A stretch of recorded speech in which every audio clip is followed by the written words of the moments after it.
Hi friends, আমি Arpita art in cooking চ্যানেলে আপনাদের ওয়েলকাম। আজ আমি আপনাদের ভেটকি চিল্লি রেসিপিটা বানিয়ে দেখাবো। তো চলুন দেখে নেওয়া যাক রেসিপিটা আমি কিভাবে বানাই। আপনারা আমার সঙ্গে থাকুন। ভেটকি মাছের ফিশ চিল্লি বানানোর জন্য আমি এখানে 500 গ্রাম মতন ভেটকি মাছকে ম্যারিনেট করে নিচ্ছি। দিয়ে দিলাম 1 টেবিল চামচ ভিনিগার, কারণ ভিনিগার দিলে মাছের গন্ধটা অনেকটাই চলে যায়। এরপর দিয়ে দিচ্ছি 2 চামচ এবং হাফ চামচ মতন আদা রসুনের পেস্ট। এরপর এর সাথে দিয়ে দেব আমি স্বাদ মতন নুন এবং হাফ টেবিল চামচ মতন রেড চিলি পাউডার। এরপর বাইন্ডিংয়ের জন্য আমি এখানে নিয়েছি মোটামুটি 2 চামচ মতন কর্নফ্লাওয়ার। এখানে অনেকে ডিমের সাদা অংশটা ব্যবহার করে, কিন্তু আমি এখানে ডিমের সাদা অংশ ব্যবহার করিনি। আপনারা চাইলে ডিমটা ব্যবহার করতে পারেন। এরপর আমি সমস্ত ইনগ্রেডিয়েন্টগুলোকে খুব ভালো করে মিক্স করে নেব। এইভাবে দেখুন আমি চামচ দিয়ে নেড়ে নেড়ে উপর থেকে নিচ সমস্ত ইনগ্রেডিয়েন্টগুলো ভালো করে মিশিয়ে নিচ্ছি। আমার এটা মেশানো হয়ে গেছে। মাছটা মোটামুটি ম্যারিনেট করে আমি এটাকে 10 মিনিট মতন রেস্টে রেখে দেব। এইভাবে আমি মাছটাকে রেখে দেব।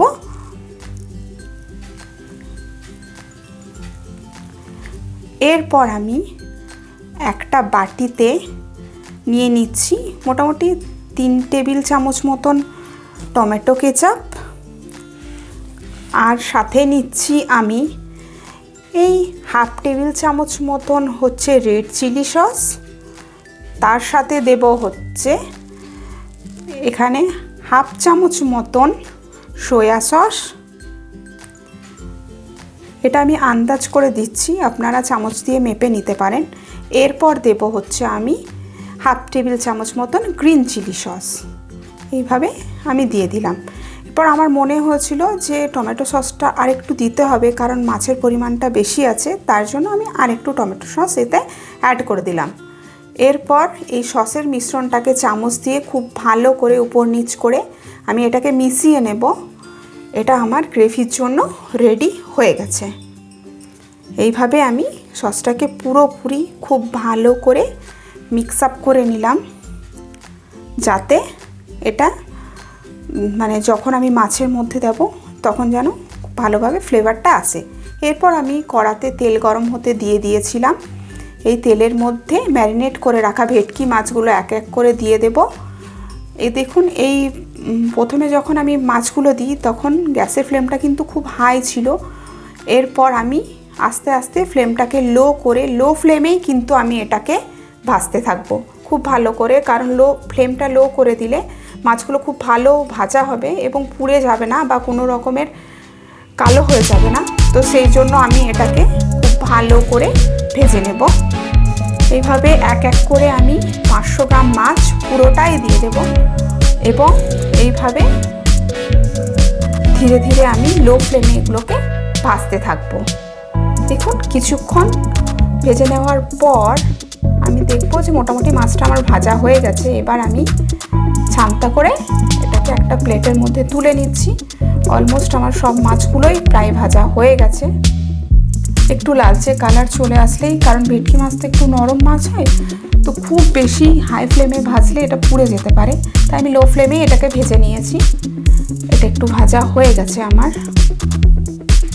মোটামুটি। আমি এটাকে এবার দেখুন তুলে নিলাম একটা প্লেটের মধ্যে, পুরো মাছটাই তুলে নিলাম। আমার এখনও অনেকখানি তেল বেঁচে গেছে। এই তেলের মধ্যেই আমি পুরো রান্নাটাই করব। এরপর এই তেলটাতে, ভাজা তেলটাতে দিয়ে দিলাম 1 টেবিল চামচ মতন রসুন কুচানো।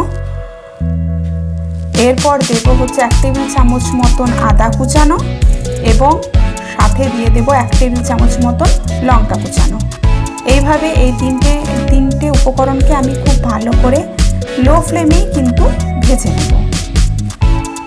এরপর আমি এটা যখন একটু ভাজা ভাজা হয়ে যাবে, আমি মাঝে মাঝে এটাকে আপনারা একটু হালকা করে নেড়ে দেবেন এবং ফ্লেমটা লোই রাখবেন। হাই ফ্লেম হলে রসুনটা একটু তাড়াতাড়ি পুড়ে যায়। এরপর আমি এতে দিয়ে দেব হচ্ছে ক্যাপসিকাম, কেটে রাখা ক্যাপসিকামগুলো। এই যে ক্যাপসিকামগুলো দেওয়া হয়ে গেছে, এবার এটাকে আমি একটু করে নাড়তে থাকবো। ক্যাপসিকামগুলো হালকা ভাজা হয়ে গেলে আমি পেঁয়াজগুলো দিয়ে দেব। চিল্লি বানানোর জন্য ঠিক যেমন পেঁয়াজ কাটা হয় সেইভাবে পেঁয়াজগুলো কেটে নিয়েছি এইভাবে। এরপর পেঁয়াজটাকে আমি খুব বেশি ফ্রাই করব না, এটা লো ফ্লেমে স্যালো ফ্রাই করব, কারণ পেঁয়াজের স্বাদটা একটু যদি চিল্লিতে একটু হালকা হালকা মানে একটু কাঁচা কাঁচা ভাব থাকলে এটা খেতে বেশি ভালো লাগে। এইভাবে হালকা যখন পেঁয়াজটা আমার ব্রাউন কালার হয়ে আসবে তখন আমি দিয়ে দেব ওই সসের মিশ্রণটা। এইভাবে দেওয়া হয়ে গেলে এবার এটাকে আমি খুব ভালো করে মিশিয়ে নেব। এইভাবে মেশাতে থাকবো এবং এটাকে ভালো করে আমি এটাকে নাড়তে থাকবো।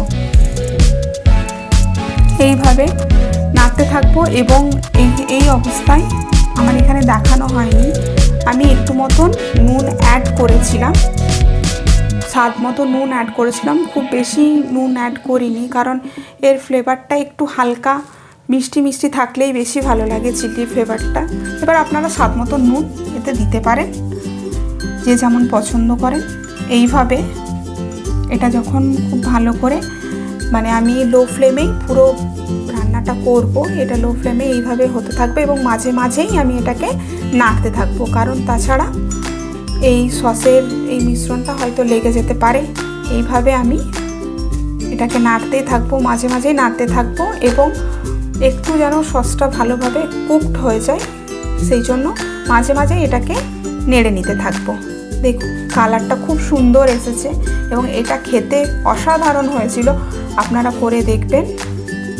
এটার মধ্যে খুব বেশি মশলা তো যায় না, কিন্তু খেতে রুটি বা পরোটার সাথে খুব বেশি ভালো লাগে, ভাত দিয়েও ভালো লাগে, কিন্তু এটা রুটি পরোটার সাথে বেশি ভালো লাগবে, লুচি এসব সাথে ভালো লাগবে। এরপর আমি এটাতে দিয়ে দিলাম ভেজে রাখা ভেটকি মাছগুলো। এইভাবে ভেটকি মাছগুলোকেও আমি এটার সাথে ভালো করে গ্রেভিটার সাথে মিশিয়ে নেব। দেখুন খুব বেশি এরপর কুক করার দরকার নেই, জাস্ট লো ফ্লেমেই কিন্তু আমি পুরো রান্নাটা করছি, লো টু মিডিয়াম।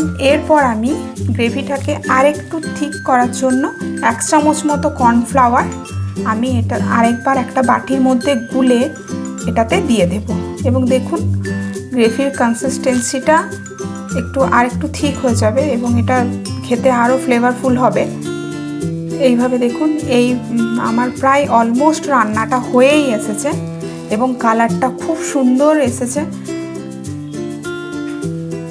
এইভাবে আমি মাঝে মাঝে নাড়তে থাকবো, এভাবে নাড়তে নাড়তে একটু যখন মানে হালকা আর 5 থেকে 10 মিনিট মতন আমি এটাকে করব খুব, তারপর আমি এটাকে নামিয়ে নেব। দেখুন আমার ভেটকি মাছের ফিশ চিল্লিটা অলমোস্ট হয়ে গেছে। আমি এটাকে নামিয়ে নিয়ে একটা সার্ভিং বলে এটাকে সার্ভ করে নিচ্ছি। দেখুন এটার কালারটা কত সুন্দর এসেছে এবং খেতেও অসাধারণ হয়েছিল। আপনারা এই রেসিপিটাকে করে দেখবেন এবং কমেন্ট সেকশানে আমাকে জানাবেন কেমন হয়েছিল। যদি চ্যানেলটা আমার ভালো লেগে থাকে প্লিজ চ্যানেলটাকে সাবস্ক্রাইব করে দেবেন। Thank you.